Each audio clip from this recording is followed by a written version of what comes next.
We live in a world today that's got us so focused on everybody else that we're comparing our life to everybody else's life. And really what's taking place is that so many of us, we struggle with this thing called FOMO, fear of missing out.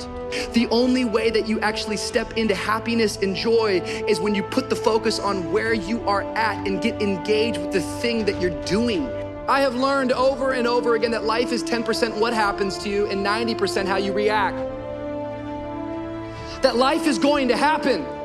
And you're gonna set up a plan and you're gonna have a vision and you're gonna hope that it's gonna turn out perfect. But what so often happens in life is that things get burned and things go the wrong way. And it's in that moment that you're gonna have to choose your reaction.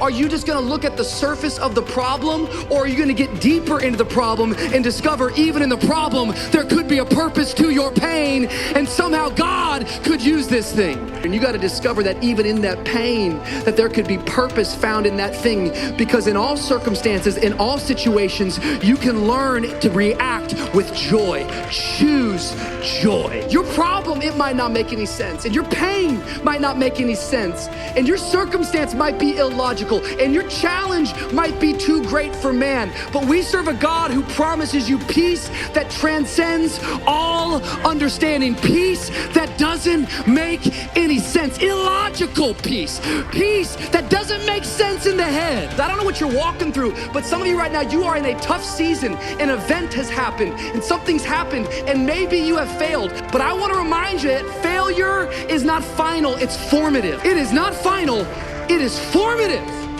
It is part of the process. It's part of the journey. Your failure matters as much as your success. How do you think you're gonna grow if you don't ever fail? Yet some of you have failed and you have decided, well, guess what? I'm a failure. No, failure is an event. It is never a person. Just because you failed doesn't mean that you're a failure. In fact, failure is actually fuel for your future. The way that you grow, the way that you advance, you have to fail in order to succeed. I wish I could get a witness at 12:15 who knew that they've gone through some failures, and just because you failed doesn't mean it's final, it's formative. Failure's part of the story. It's shaping you. It's part of the story. In fact, think about this. If those s'mores would not have burned, we wouldn't even be talking about them. The story would have been great s'mores and move on. It's the fact that we failed, it's the fact that we got burned, that we even had an opportunity to pivot and to react the right way to even tell a story. And you need to hear it today, that it's forming your future. It's pushing you forward. Yet if you're not careful, when you fail, you have a choice to make.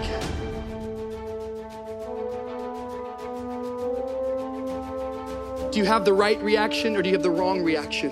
You need to change your mind, because some of you are thinking about giving up because you're in a season of failure. But just because you failed doesn't mean that God doesn't have a bright future in store for you. It is always too soon to quit. Like every one of my successes is stacked on top of failure. You need to get a revelation today that the joy is not in the success, the joy is in trying. The joy is in the process, that I'm gonna keep working, I'm gonna keep going at it. See, failure is forming my future. Failure's framing up the story that God's gonna tell. Failure is just another peg in the ladder for me to go higher. Failure for me is a research project. I don't wanna just know how to make it work. I wanna know why it doesn't work. And the only way I can find that out is I gotta fall on my face. But guess what? The righteous man falls 7